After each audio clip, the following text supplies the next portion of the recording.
მოგესალმებით მეგობრებო, როგორც მონებიან ქორუმი გვაქვს, ამიტომ ჩვენ შეგვიძლია დავიწყოთ ადამიანის უფლებათა დაცვის და სამოქალაქო ინტეგრაციის კომიტეტის ხდომა, სულ ორ საკითხს განვიხილავ და თქვენის ნებართვით შევცვლით, მეორე საკითხს თქვით გავხსნით ხდომას და შემდეგ გავაგრძელებთ პირველ საკითხზე მსჯელობას, ასე რომ ეს ორი საკითხი როგორც დღის წესრიგშია, ესე ჩავიკითხავ და შემდეგ კენჭის უყაროთ საპირისპირო თანმიმდევრობით.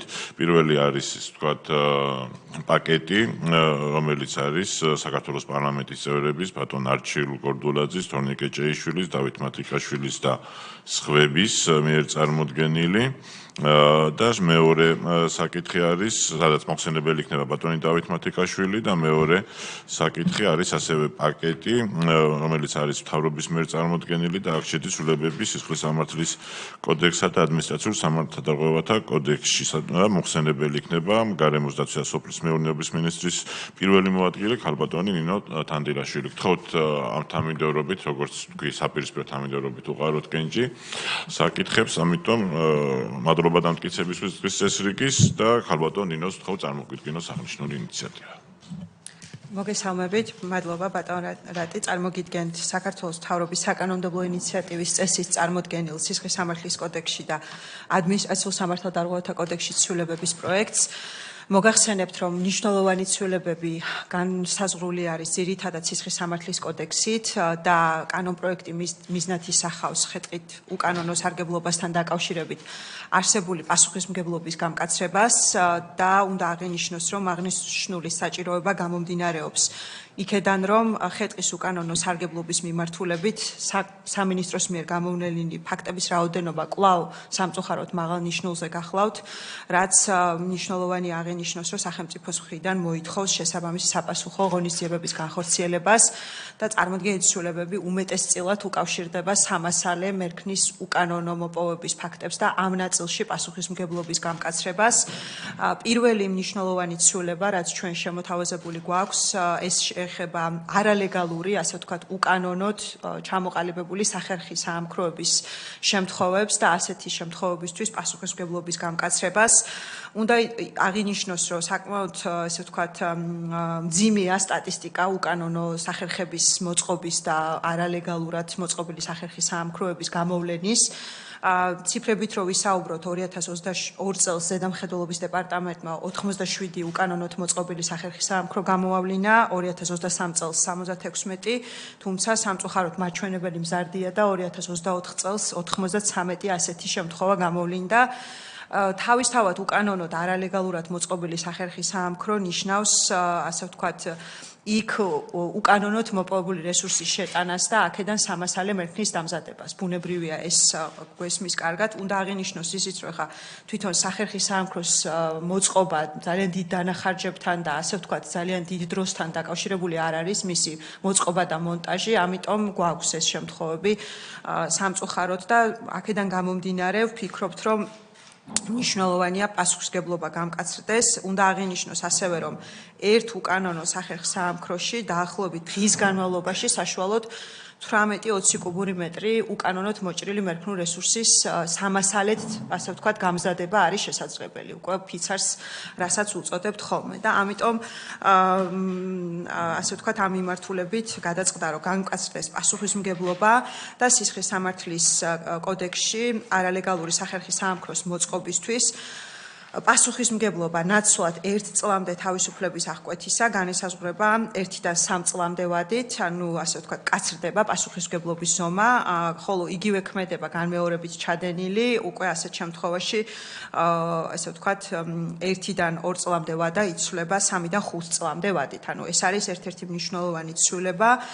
შენიშვნაშიც შედის ასევე ცვლილება და იურიდიული პირის პასუხისმგებლობაც მკაცრდება, იმიტომ რომ გვაქვს შემთხვევები, როდესაც ასე ვთქვათ, იურიდიული პირის პასუხისმგებლობაც დგება ასეთ შემთხვევებში. მეორე საკითხი არის ასევე სამასალე მერქნის უკანონო მოპოვებასთან დაკავშირებული საკითხი და პასუხისმგებლობის გამკაცრება ამ ნაწილში, როდესაც ჩვენ გვაქვს, ასე ვთქვათ, ეგრეთ წოდებული დაუფირნიშებელი ხეტყე შეტანილი სახერხის საამქროს ტერიტორიაზე, რაც გულისხმობს იმას, რომ ესეთი ხეტყე ცალსახად არის უკანონოდ მოპოვებული, მას არ გააჩნია არანაირი დოკუმენტი, რომელიც მისი კანონიერად მოპოვება მოპოვებას დაადასტურებს და უკვე ფაქტობრივად შეტანილი არის სახერხის სამეფოს ტერიტორიაზე იმისთვის, რომ მისგან დამზადდეს ფიცარი და შემდგომ მოხდეს რეალიზება ამ უკანონოდ მოპოვებული რესურსის.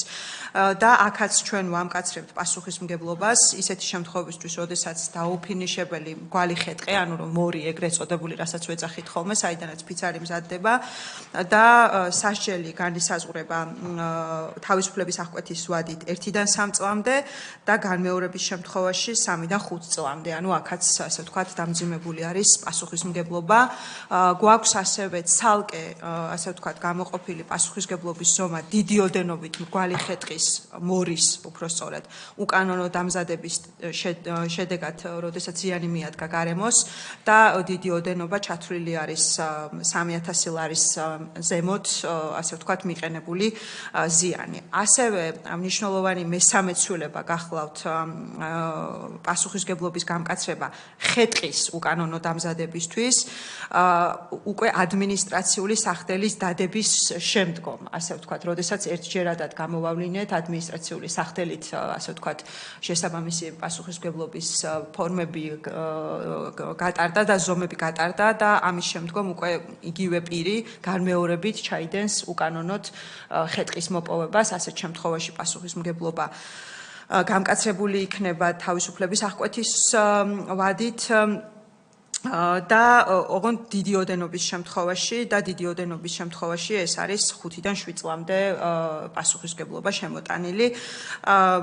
აქაც უნდა აღინიშნოს, რომ ეხლა სტატისტიკა სახარბიელო ნამდვილად არ არის სამწუხაროდ უკანონოდ მოპოვებული ხეტყის და ვფიქრობთ, რომ ასე ვთქვათ, მნიშვნელოვანია ამ მიმართულებით სახელმწიფომ საპასუხო ზომები გაატაროს და ბოლო ასევე მნიშვნელოვანი საკითხი ისევ ესე ვთქვათ მორის, ანუ სამასალე მერქანს, რასაც უწოდებთ, საიდანაც ფიცარი მზადდება, როდესაც ხდება მორის უკანონო ტრანსპორტირება. ანუ ეს უკვე თავისთავად ნიშნავს, რომ უკანონოდ არის მოპოვებული ეს მორი, არანაირი დოკუმენტი არ გააჩნია მას და უკანონოდ ხდება ტრანსპორტირება, საბოლოოდ იმისთვის, რომ სახერხის სამეფოში შევიდეს, იქ დამზადდეს ფიცარი და იქიდან მერე უკვე გასაღების ბაზარზე მოხდეს და ასეთ შემთხვევაში, ასე იგი, ტრანსპორტირების წესების დარღვევისთვის მეორე შემთხვევაზე, ნაცვლად მესამე შემთხვევისა შემოღებული იქნება სისხლის სამართლის პასუხისმგებლობა. ანუ აქამდე იყო, რომ ასე ვთქვათ, ერთი პირი თუ ორჯერ ჩაიდენ და ერთ და იგივე ქმედებასთან მესამეჯერ მოხდებოდა, ვთქვათ, ტრანსპორტირების წესების დარღვევა, ასეთ დროს დგებოდა სისხლის სამართლის პასუხისმგებლობა. შემოთავაზებული რედაქციით გვაქვს, რომ განმეორების შემთხვევაში უკვე, იმიტომ რომ ფაქტია, რომ პირს გააზრებული აქვს, რომ ის უკანონო ქმედებას ჩადის და მაინც იმეორებს, იმიტომ რომ ასე ვთქვათ, უკანონო შემოსავლის მიღების მიზნით აკეთებს ამ ყველაფერს და აქაც პასუხისმგებლობა გვაქვს განსაზღვრული ჯარიმა ან თავისუფლების აღკვეთა ვადით 1-დან 3 წლამდე. არაერთგზის ჩადენის შემთხვევაში ჯარიმა ან თავისუფლების აღკვეთის ვადით 3-დან 5 წლამდე. ეს არის მთავარი ცვლილებები წარმოდგენილ კანონპროექტთან მიმართებით და სისხლის სამართლის კოდექსში გათვალისწინებული ცვლილებები იწვევს გარკვეულ ტერმინოლოგიურ ცვლილებებს ადმინისტრაციულ სამართალდარღვევათა კოდექსში. ეს არის ძალიან მოკლედ კანონპროექტთან მიმართებით. კეთილი, დიდი მადლობა ქალბატონო ნინო. ვფიქრობ, რომ დეტალურად იქნა წარმოდგენილი და შეგახსენებთ კოლეგებს, რომ პირველი მოსმენის წესით განვიხილავთ, როგორც სავალდებულო კომიტეტი. კითხვები ხომ არ გვაქვს ან დეპუტატებს, ან აპარატს? ბატონო დავით, გთხოვთ. მოგესალმებით, დავით მუზაშვილი, აპარატის წარმომადგენელი. ქალბატონო ნინო, ჩვენ გვაქვს დამაზუსტებელი კითხვა და ამ კითხვაზე პასუხიდან გამომდინარე შეიძლება შემდეგ უკვე მოსაზრების სახით ჩამოვაყალიბო. როგორც თქვენ აღნიშნეთ, ანუ ცვლილებები შედის როგორც ადმინისტრაციულ სამართალდარღვევათა კოდექსში, ასევე სისხლის სამართლის კოდექსში და ერთ საკითხზე გვაქვს, რომელიც ორივეგან მნიშვნელოვანია, რადგანაც პრეიუდიცია არის სისხლის სამართლის კოდექსში ადმინისტრაციული სამართალდარღვევა. კერძოდ 66-ე მუხლი შემოთავაზებული პროექტის მიხედვით ყალიბდება შემდეგი სახით. პირველ ნაწილში არსებული ქმედებები ორ ნაწილად იყოფა. პირველ ნაწილში რჩება მხოლოდ სახელმწიფო ტყის ტერიტორიაზე ხეტყის დამზადება საქართველოს კანონმდებლობით გათვალისწინებული შესაბამისი დოკუმენტაციების გარეშე. ხოლო შემდეგ რაც შეეხებოდა უკვე ტერიტორიაზე სამონადირეო მეურნეობის მოწყობა სათანადო ლიცენზიის გარეშე ეს გადის უკვე პირველ პრიმ ნაწილში. ამ მუხლს აქვს მეორე ნაწილი, რომელიც ითვალისწინებდა განმეორებით სამართალდარღვევის ჩადენის შემთხვევაში პასუხისმგებლობის გამკაცრებას. და მეორე ნაწილს ახალი რედაქციით ვაყალიბდებთ ამ პროექტით, რომელიც მხოლოდ პირველ პრიმ ნაწილზე მითითებას აკეთებს. ანუ გამოდის ისე, რომ ხე-ტყის უკანონო დამზადება შესაბამისი ლიცენზიის გარეშე განმეორებით და მესამეც, მეოთხე შემთხვევაში ყოველთვის ისევ პირველი ნაწილით დაკვალიფიცირდება. შეიძლება ამის მიზანი იყო ის, რომ მეორე შემთხვევა და არა მესამე უკვე პირდაპირ სისხლში გადასულიყო 303 მუხლში, თუმცა სისხლის პროექტშიც ისევ მითითება 66 მუხლის მეორე ნაწილზე კეთდება. ანუ რო შევაჯამო, ვღებულობთ მოცემულობას, რომ რაღაცა ნაწილში განმეორებითი ქმედება აღარ დაისჭება ადმინისტრაციულად უფრო მკაცრად, ხოლო რაღაცა შემთხვევაში მესამე და მეოთხე შემთხვევაც უკვე სისხლში ვეღარ გადავა და ანუ ნაწილობრივ დეკრიმინალიზაციასაც მივიღებთ ამ რედაქციით. როგორც განმარტებითი ბარათიდანაც იკითხება და როგორც თქვენც ბრძანებთ, ანუ პასუხისმგებლობის გამკაცრებაა პირიქით მიზანი და აი ამის დაზუსტება გვინდა ტექნიკურად არის აქ რაღაც მადლობა ბატონო დავით, გთხოვთ ხალბატონო ნინო. მადლობა შეკითხვისთვის ნამდვილად ესე ვთქვათ სისხლის სამართლის კოდექსის 303 მუხლში გარკვეულად ტექნიკურად დასაზუსტებელი არის ეს საკითხი, რასაც თქვენ ბრძანებთ. 66 მუხლის მეორე ნაწილის ნაცვლად პირველი ნაწილი უნდა იყოს მითითებული, რომ ზუსტად იმ საკითხს უპასუხოს, რასაც თქვენ ბრძანებდით, რომ განმეორების შემთხვევაში უკვე სისხლის სამართლის პასუხისმგებლობა დადგეს და ეს ნაწილი გასასწორებელი იქნება. კეთილი, ჩვენ შეგვიძლია მოსაზრების სახით დავურთოთ ეს და უკვე წამყვან კომიტეტზე გაგზერდება აღნიშნული საკითხების მოწესრიგება. დიდი მადლობა ხალბატონო ნინო, საკითხი განხილული. ახლა გადავიდეთ მეორე საკითხზე, რომელსაც წარმოგვიდგენს ბატონი დავით მათიკიაშვილი და ეს არის საკანონმდებლო პაკეტი გენდერული თანასწორობის შესახებ საქართველოს კანონმდებლობის შეტანის შესახებ და სხვა თამდევ თქვათ კანონის პროექტებთან ერთად. გთხოვთ ბატონო დავით. მოგესალმებით კოლეგებო, მოგესალმებით ბატონო თავმჯდომარეო. წარმოგიდგენთ გენდერული თანასწორობის შესახებ კანონპროექტს შესაბამისი თანდართული კანონპროექტებით, სანამ გადავალ უშუალოდ კანონზე პირველი მოსმენით პრინციპების დონეზე, პრინციპების წესით, მინდა შესავალი გავაკეთო ჩვენს ქვეყანაში არის აღიარებული ქალისა და მამაკაცის კავშირზე დაფუძნებული ოჯახური ღირებულება. საქართველოს კონსტიტუცია შეიცავს პირდაპირ ჩანაწერს, რომლის შესაბამისად ქორწინება ეს არის ოჯახის შექმნის მიზნით ქალისა და მამაკაცის ნებაყოფლობითი კავშირი. ამასთანავე, გერს უცოტა ხნის წინ იქნა მიღებული კანონი ოჯახური ღირებულებებისა და არასრულწლოვანის დაცვის შესახებ, რომელმაც მკაფიოდ განსაზღვრა, რომ ქალი არის მემკვიდრეობითი გენეტიკური მახასიათებლის მიხედვით იდენტიფიცირებული მდედრობითი სქესის ადამიანი, ხოლო მამაკაცი არის მემკვიდრეობითი გენეტიკური მახასიათებლების მიხედვით იდენტიფიცირებული მამრობითი სქესის მახასიათებელი. მიუხედავად ამ ყველაფრისა, ჩვენ მაკვირდებით მსოფლიო დონეზე თუ როგორ ხდება ხელოვნური, რეალურად არაბიოლოგიური წარმომავლობის ტერმინების დამკვიდრება, მცდელობა, ტერმინები დამკვიდრდეს, რომელთა ტერმინი გენდერი, რომელიც ისევე იყო ჩვენს შემთხვევაში თავისმოხვეული და ბევრი საკანონმდებლო აქტი შეიცავს, კანონი და კანონქვემდებარე აქტი შეიცავს სწორედ ასეთ ტერმინს გენდერი, როგორია პოლიტიკური ცდელობა ეს ტერმინი იქნეს თავისმოხვეული თალკეულ ქვეყნებზე, მაგალითის სახით შეგვიძლია ვთქვათ იგივე შეერთებული შტატების მაგალითი, სადაც წინა ადმინისტრაციის პირობებში თუ როგორ იქნა შეთავაზებული ადმინისტრაციის თანამშრომლებისთვის არ გამოიყენებინათ ესეთი ტერმინები, რომელიც მკაფიოდ გამოხატავდა სქესს, დედა, მამა, ძმა და ასე შემდეგ და ნეიტრალური ტერმინებით ყოფილიყო გაჯერებული იქ იგივე მარტივი თქვათ ტერმინოლოგიური დიალოგიც და ადმინისტრაციული სამართალწარმოებაც ამავდროულად იგივე შეერთებულ შტატებში ხელისუფლების შეცვლის პრეზიდენტის შეცვლის შემდგომ ნათელი გახდა რომ დონალდ ტრამპის ადმინისტრაციაც ანალოგიურად არის მომართული ამ კუთხით და საქართველოს კონსტიტუციაში არსებული ჩანაწერი ოჯახური ღირებულებების და არასოციალურ დაცვის შესახებ არსებული საკანონმდებლო სივრცეში მითითებული წიაღსვლებს ერთგვარად გარკვეული ანარეკლიც არის შეიძლება ასე ჩავთვალოთ ის თუ რა იქნა შეერთებული შტატების ახალ პრეზიდენტის მიერ გადაწყვეტილი იგივე მაგალითად ქალთა სპორტში მამაკაცის მონაწილეობის დაუშვებლობა და ასე შემდეგ. Ყველაფერი ამის ფონზე შეგვიძლია სასახად ვთქვათ, რომ როგორც საქართველოს კონსტიტუციას, ასევე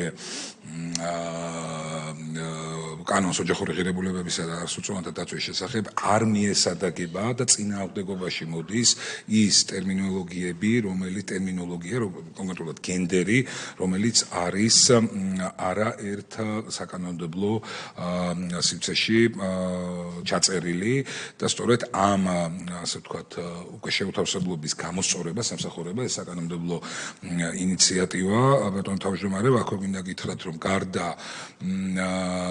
ტერმინი გენდერის ამოღებისა წინამდებარე საკანონმდებლო ინიციატივა ითვალისწინებს ეგრეთ წოდებული გენდერული საბჭოების გაუქმებას როგორც საქართველოს პარლამენტში ასევე თვითმმართველობის ორგანოებში. ეხლა მე შემიძლია უკვე დავიწყოთ თქვათ პირველი კანონიდან და თვითონ კანონზე დავით ვინაიდან პირველი მოსმენის ფორმატში განვიხილავთ შეგვიძლია ერთიანად თქვათ სულისკვეთების შესახებ და უკვე მეორე მოსმენის ფარგლებში შეგვიძლია უკვე მოხმობრივ განხილვაზე გადავიდეთ. ეს არის ძირითადი სულისკვეთება რაც არის. ეს არის ძირითადი არსი კანონის ორი მიმართულება. კიდევ ერთხელ ხაზგასმის ერთი ტერმინი გენდერის ამოღება და ქალისა და მამაკაცის თანასწორუფლებიანობის პრინციპის ჩანაცვლება, ანუ ამ პრინციპთან მისადაგება ყველა საკანონმდებლო რეგულაციის და მეორე გენდერული საბჭოების გაუქმება, რომელიც თავისი შინაარსით დღეს უკვე დაკარგა ამან აზრი და იგივე ფუნქციების წარმატებით შეთავსება, იგივე ადამიანის უფლებების დაცვის კომიტეტის მიერ საქართველოს პარლამენტში და სხვა ანალოგიური სტრუქტურული ერთეულის მიერ იგივე თვითმმართველობის ერთეულებში. მადლობა ბატონო დავით. გთხოვთ კოლეგებო, კითხვები ხომ არა გვაქვს, იმის ხო სურს ან მოსაზრების გამოთქმა, ან აპარატიდან ხომ არ არის ესეთი ინიციატივა. კიდევ ერთხელ აღნიშნო ბატონო დავით, რომ ამ შემთხვევაში ფაქტობრივად ჩვენი საკანონმდებლო ენის შესაბამისობაში მოყვანა ხდება იმ სტანდარტთან, რომელიც დადგენილი არის საქართველოს კონსტიტუციით, კერძოდ თანასწორობის მუხლიდან გამომდინარე, სადაც სწორედ ქალისა და მამაკაცის თანასწორობის ვალდებულებაზე არის საუბარი სახელმწიფოს მხრიდან და ეს არის მნიშვნელოვანი ასპექტი და რა თქმა უნდა ეს პრინციპები იქნება დაცული და ეს არის ჩვენთვის ერთ-ერთი პრიორიტეტი სწორედაც რომ ამიტომ ფაქტობრივად ის ცვლილებები რაც არის დანარჩენ ასევე კანონის პროექტებში უკვე ტექნიკური ხასიათის არის შეიძლება ითქვას და ტერმინოლოგიურ მოწესრიგებას განიხილავს პირველ რიგში ჩვენ განვიხილეთ მეორე საკითხიც და უკვე მომდევნო სასესიო კვირაზე გვექნება ასევე დეტალური მსჯელობა ამასთან დაკავშირებით ეხლა მე მინდა უკვე თქვენის ნებართვით კენჭისყრაზე დავაყენო ორივე საკითხი და როგორც დღის წესრიგში იყო წარმოდგენილი იმ თანმიმდევრობით დავაყენებ თქვენის ნებართვით ასე რომ პირველი კენჭისყრაზე დგება საქართველოს პარლამენტის წევრების ბატონი არჩილო გორდულაძის, თორნიკე ჭეიშვილის, დავით მათიკაშვილისა და სხვების მიერ წარმოდგენილი კანონის პროექტები გენდერული თანასწორობის შესახებ თავდადებული კანონის პროექტებთან ერთად ვინ არის თანახმად რომ უყაროთ კენჭი ვინ არის წინააღმდეგი, ერთხმად არის ხარდაჭერილი და მეორე საკითხი ეს არის უკვე საქართველოს მთავრობის მიერ საკანონმდებლო ინიციატივის წესი წარმოდგენილი ასევე პაკეტი, რომელიც ორი კანონის პროექტისგან შედგება, შესაბამისი ცვლილებები არის სისხლის სამართლისა და ადმინისტრაციულ სამართალდღეობათა კოდექსებში, ვინ არის მომხმარო დაუჭიროთ ხარი, ვინ არის წინააღმდეგი, ესეც ერთხმად არის ხარდაჭერილი. ამით ის საკითხები, რაც დღეს ჩვენ უნდა გაგეხვილა ადამიანის უფლებების დაცვის და სამოქალაქო ინტეგრაციის კომიტეტის ხდომაზე ამოწურული, ასე რომ ჩვენ შეგვიძლია კომიტეტის ხდომა დასრულებულად გამოვაცხადოთ და კიდევ ერთხელ მადლობას გიხდით ყველას თანამშრომლობისთვის.